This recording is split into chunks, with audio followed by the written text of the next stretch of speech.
Hi there. It's so nice to see you again. My name is Momma Grace, and this is my dog Ella, who's joined us today for story time. Today, we get to read one of my favorite stories of all time, and it's called Madeline. Have you ever read it?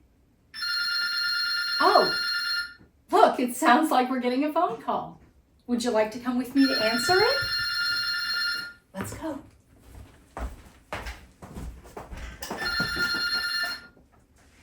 Hello, this is Momma Grace. Oh, hi, Sarah. It's my good friend, Sarah. How are you doing today? Good. Yes, we're doing well too. We are just about to read one of my favorite stories called Madeline by Ludwig Bemelmans. Have you ever read it? Not for a long time, huh? It's so fun. And in the storybook, they actually have a really cool phone, just like the one in my kitchen. Yeah. You know, it'd be really cool if you listened to our story, if you went to my channel to watch it with us. You will? Oh, that's great. That'll be a lot of fun. All right. Well, I better go read the story now. Thanks for calling, Sarah. Bye. This is so exciting. My friend Sarah is going to go to my channel and watch our story with us this week. That's great.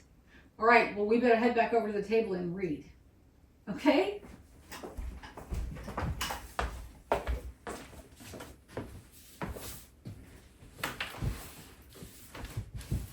All right. Well, like I said, our story this week is called Madeline by Ludwig Bemelmans.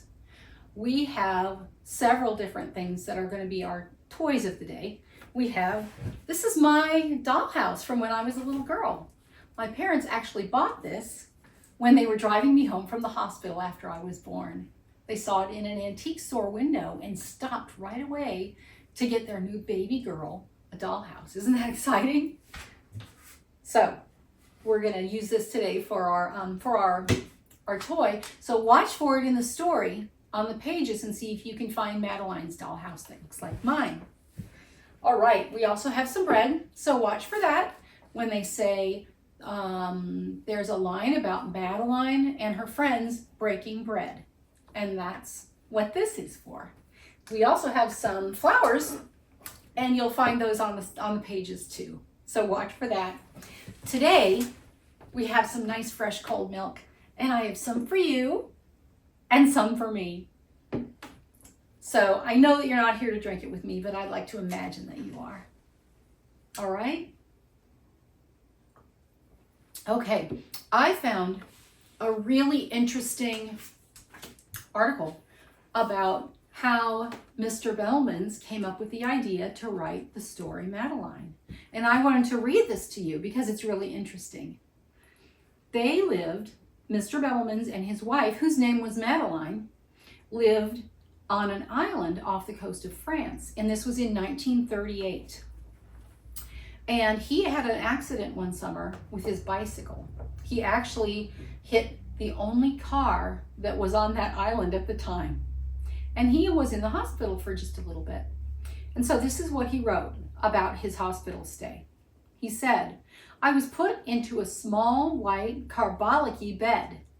Well, we looked up what the word carbolic-y means, and it means having a very strong smell of antiseptic. So that makes a lot of sense for a hospital, doesn't it? So this is what he said next. "In the next room was a little girl who had had her appendix out. And on the ceiling over my bed was a crack that in the varying light of morning, noon, and evening looked like a rabbit. I saw the nun bringing soup to the little girl. I remembered the stories my mother had told me of life in a convent school, and the little girl, the hospital, the room, the crank on the bed, the nurse, all fell into place. Then I thought about where Madeline and her friends should live and decided on Paris." Isn't that fascinating? So that's how he decided to write about Madeline. Right, let's get started on our story. in an old house in Paris that was covered in vines, lived 12 little girls in 2 straight lines. In 2 straight lines, they broke their bread, cart bread,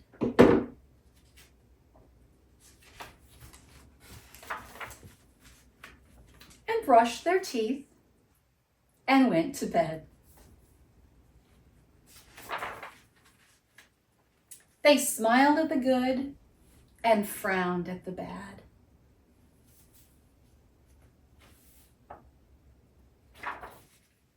And sometimes they were very sad. They see a soldier here that's been injured in the war, and they're feeling very sad for him. They left the house at 9:30 in 2 straight lines, in rain or shine. The smallest one was Madeline. She was not afraid of mice. She loved winter, snow, and ice. To the tiger in the zoo, Madeline just said, "Pooh, pooh," because she wasn't afraid. And nobody knew so well how to frighten Miss Clavel. In the middle of one night, Miss Clavel turned on her light and said, "Something is not right." Little Madeline sat in bed, cried and cried. Her eyes were red. And soon after Dr. Cone came, he rushed out to the phone.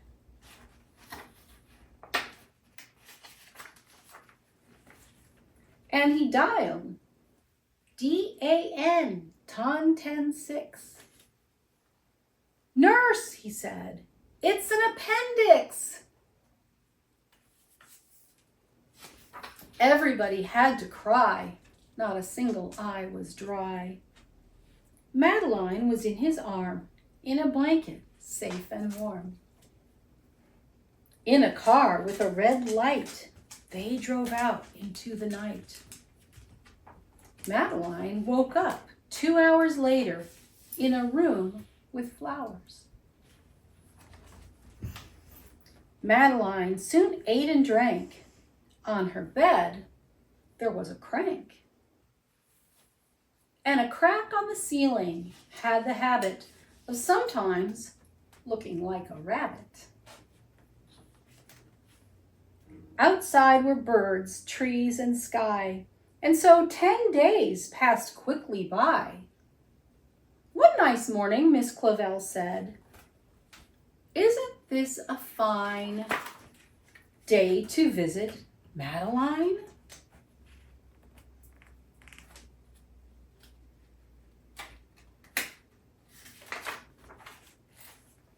"Visitors from 2 to 4, read a sign outside her door. Tiptoeing with solemn face, with some flowers and a vase like ours.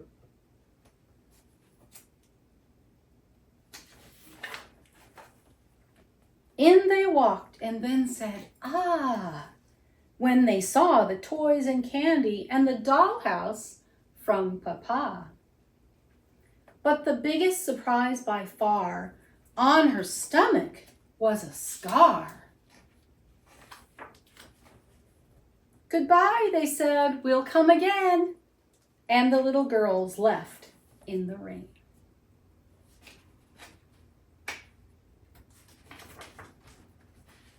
They went home and broke their bread, brushed their teeth, and went to bed.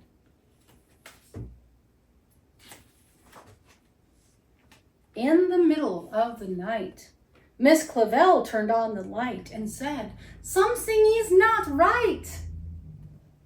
And afraid of a disaster, Miss Clavel ran fast and faster.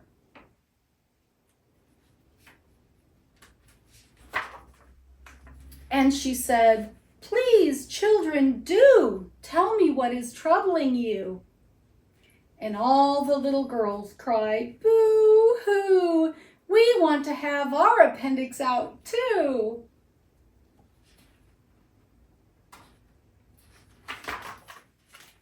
Good night, little girls. Thank the Lord you are well. And now go to sleep, said Miss Clavell. And she turned out the light and closed the door. And that's all there is. There isn't any more. Isn't that a great story? I love that story. Have any of you ever been in the hospital? That's a hard thing when you have to go to the hospital. Madeline had her appendix out. I had my tonsils out when I was little, and I remember some parts of it. Sometimes being in the hospital is a little scary, and sometimes it can be boring or lonely, and usually people in the hospital don't feel very well. So if you ever know anyone who has to go to the hospital, maybe a friend or a parent or a neighbor or someone that you love, it'd be really nice to write them a card. Maybe if you could visit them, if they'll allow it. Sometimes the hospital doesn't. Or take them a flower or draw them a picture. Just let them know that you're thinking of them, and that can make people feel a lot better. So I've enjoyed reading this story with you today. Let's have one more sip. I wish you could enjoy it with me, but I'll pretend that you are. So I hope you all have a great day, that you're safe and that you're well, and that none of you are in the hospital this week. And remember, Momma Grace is always here, thinking of you and looking forward to the next time we get to spend together. So take care, and so long, but just for now.